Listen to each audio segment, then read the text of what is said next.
C'est l'heure du FaceTime avec ta Paulette. Comment ça va les copains? J'espère que vous avez passé une bonne semaine.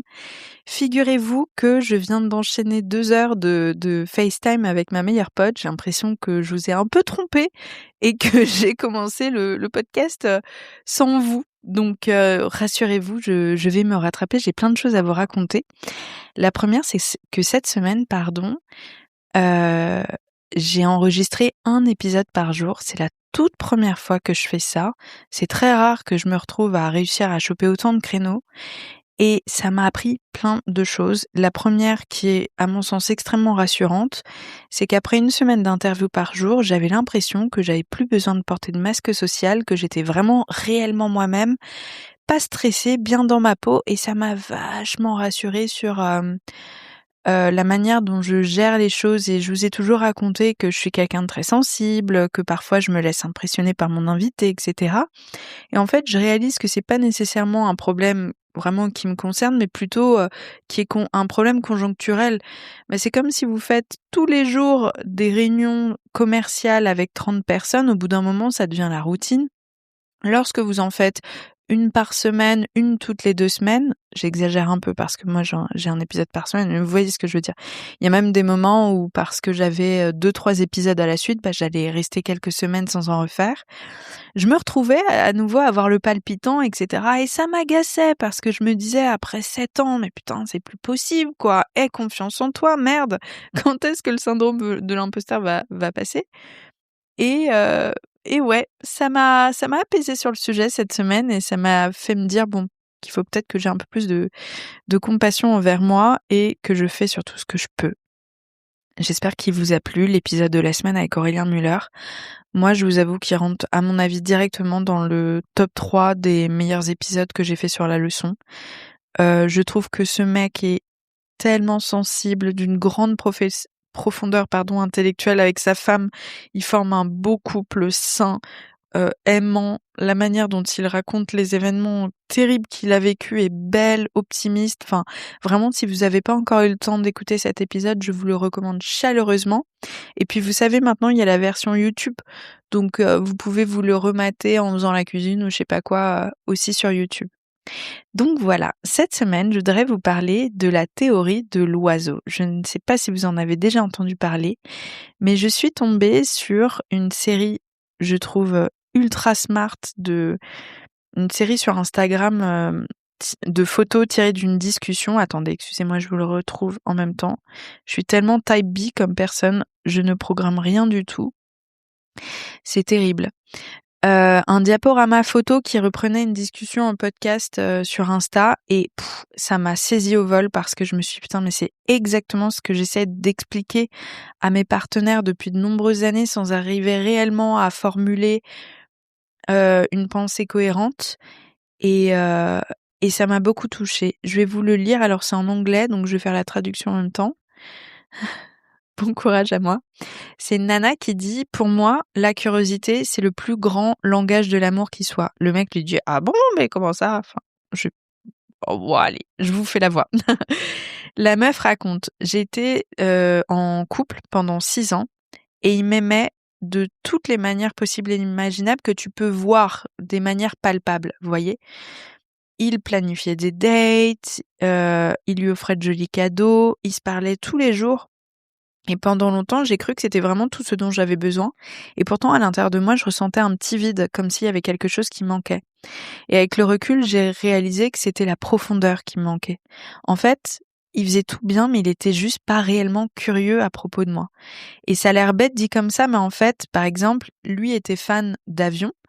Donc je lui ai toujours posé plein de questions à propos des avions parce que j'avais envie d'essayer de comprendre pourquoi est-ce qu'il aimait chaque nouveau hobby qu'il découvrait. Donc je lui posais des questions, qu'est-ce qui t'intéresse à propos de ça, etc., etc.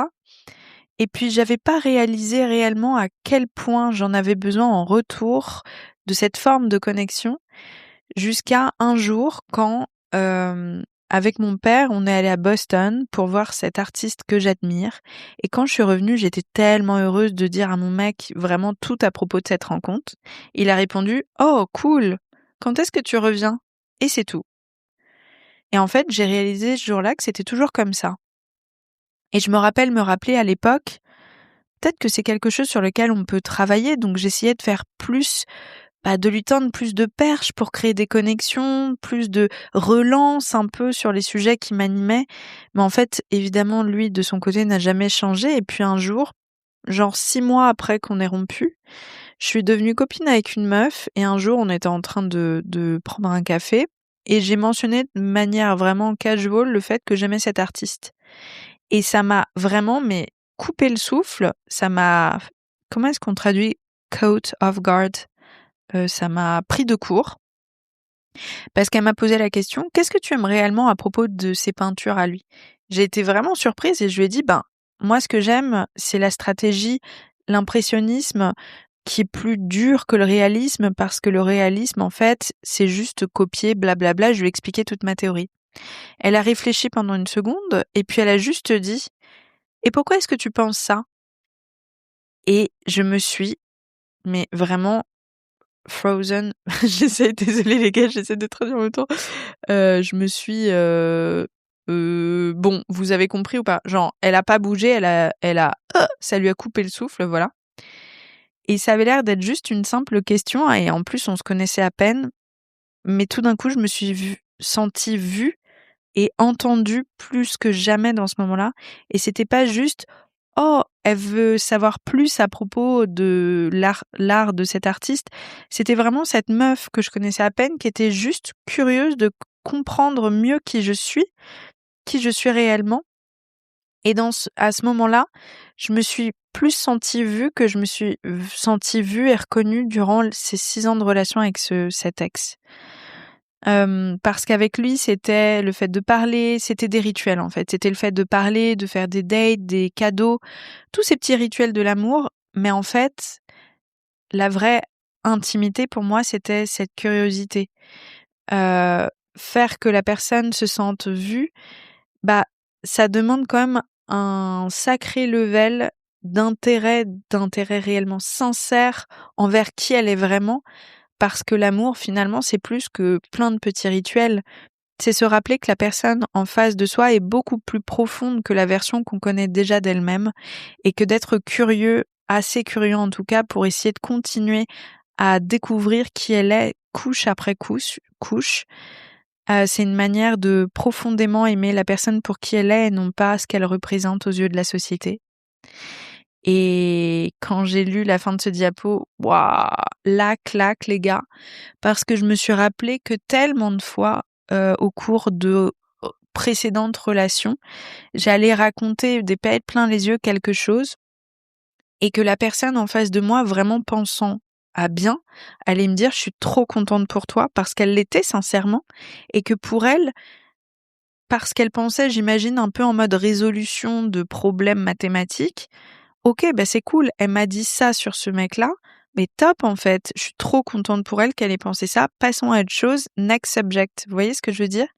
Et je me rappelle chaque fois ressentir une petite mort en fait parce que j'attendais, à ce qu'on me relance, à ce qu'on me comprenne, à ce qu'on me voit exactement comme elle le dit.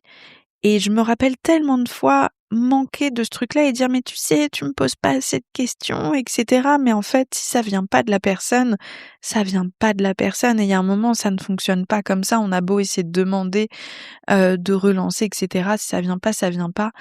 Et je me rappelle, par exemple, mais ça fait des années, un mec avec qui j'étais sortie qui un jour m'appelle et il me dit: «Au fait, mes potes me demandent comment est-ce que toi tu fais ton argent sur le podcast?»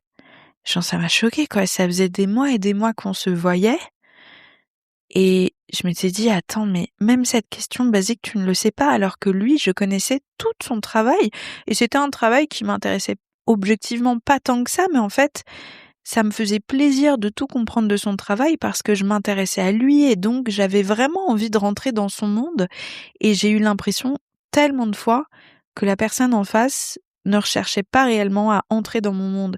Et je remarquais d'ailleurs par la suite que ça créait un grand déséquilibre dans notre relation Par exemple, sur plein d'autres sujets, typiquement la musique, bah, cette personne-là allait me dire: «Bah, j'aime tel genre de musique». Moi, ah bon, j'aime pas trop, mais j'allais essayer d'écouter quand elle m'en faisait écouter pour essayer de comprendre et cetera et on se retrouvait au final, parce que je suis bonne patte et que je dis: «Ouais, en fait, c'est sympa comme musique, je suis d'accord avec toi», bah, je me retrouvais à écouter que sa musique. Parce que cette personne en face allait me dire: «Moi, la tienne, c'est pas mon truc» et point. La discussion s'arrêtait là. Il y avait pas, «Fais-moi écouter tes artistes préférés, qu'est-ce que t'aimes à propos de tel ou tel artiste?» et cetera et donc je finissais par me fondre dans leur moule et il y avait pas de retour et ça rend triste un peu.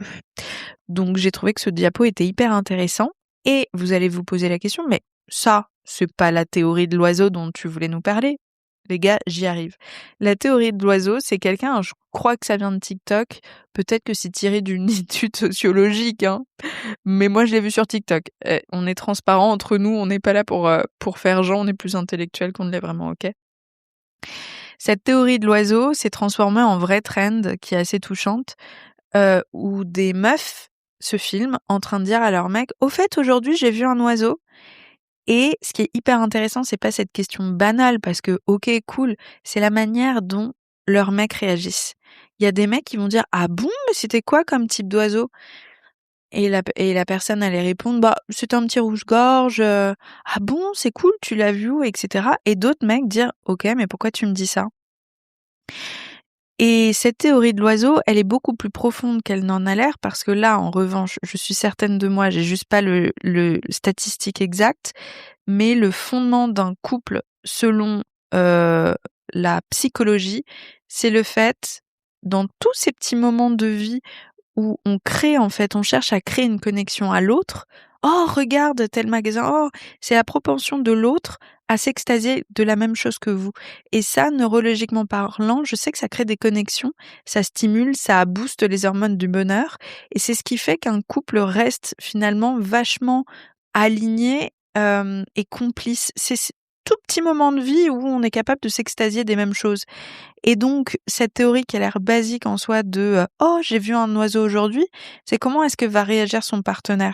C'est des meufs qui l'ont fait parce que souvent, heu, bah, c'est des meufs qui s'intéressent à ce genre de concept, mais ça pourrait fonctionner très bien chez un homme, hein. Vous pouvez le faire chez vous aussi si vous êtes, du sexe masculin, vous voyez? Mais c'est est-ce que mon partenaire, bah, va rebondir même si pour lui, bon, il se dit: «Je m'en fous un peu», mais ça lui fait plaisir, bah, tu sais quoi? Je vais lui poser des questions dessus. Ou alors est-ce que je vais botter en touche et finalement, bah, casser ce petit élan de joie, ce petit bond vers l'autre, vous voyez? Je trouve ça trop intéressant. Alors évidemment, je l'ai envoyé cette, discussion-là que je viens de vous traduire sur Instagram à tous mes proches. Je l'ai aussi posté en story sur mon compte Instagram @Paulette_Grisoni. Je pense que la story, elle sera encore active demain si vous écoutez cet épisode. En tout cas, ouais, une belle réflexion sur, ce qui crée la complicité dans le couple et ce qui maintient le lien sur le long terme. À méditer, je dirais. Donc voilà, j'espère que vous avez passé une bonne semaine. La semaine prochaine, moi, ça va être un peu plus cool. Cette semaine, c'était quand même très intense avec tous ces épisodes, mais je vais en profiter pour vous poster plein de réels, des épisodes passés, m'avancer sur du montage, et cetera, et cetera. Merci pour vos messages sur la communication animale. Je vous promets que je vous réponds en début de semaine. J'ai eu beaucoup de gros sujets la semaine dernière et j'ai dû me concentrer sur les priorités. Mais la semaine prochaine, je m'engage à tous vous répondre de manière, individuelle. J'ai déjà plein de propositions de séances, donc je suis extrêmement touchée et reconnaissante et je vous promets que vraiment, si on fait une séance ensemble, je me donnerai mais à 10 000 le meilleur de moi-même parce que je veux que vous soyez heureux, heureuses, et que vous passiez un bon moment, que l'expérience soit chouette pour vous. Ça m'importe vraiment. Voilà, voilà. Cette semaine, c'est un épisode un petit peu plus court. Je vous fais des gros, gros, gros bisous et puis on se dit à très vite pour un nouvel épisode.